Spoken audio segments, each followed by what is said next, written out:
McCaffrey with IGN. The fun new toy I have to show off today is the Super Nintendo controller that you can only get with your Nintendo Switch Online subscription. So you got $20 for the year of Nintendo Switch Online, and then this guy, $30 a piece, and each member, Nintendo Switch Online member, can buy up to 4 of them, though I honestly don't see why you'd need 4. I can't even think of any 4-player Nintendo Switch Online classic games that even, anyway, you can get up to 4. Here's one of them. Let's open it up, take a look. And I brought here an original Super Nintendo controller to compare it to.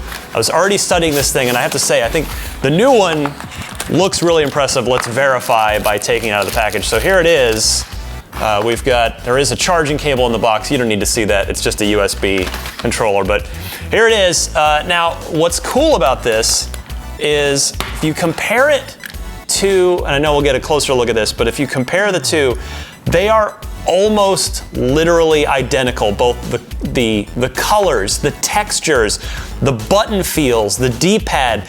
The most significant aesthetic change I've been able to find with these is if you look at the kerning on select and start, which is how far apart the letters are from each other in the word, you can see that that's been tweaked in the new controller, but the Super Nintendo logo at the top, exactly the same. Again, all the colors, the texture of the plastic molds are the same, the shoulder buttons, the same. It's all there. Obviously, the bottom is a bit different because you've got your wireless control, sort of the menu there on the bottom front, and then the fact that the guts are different, but it's pretty darn impressive.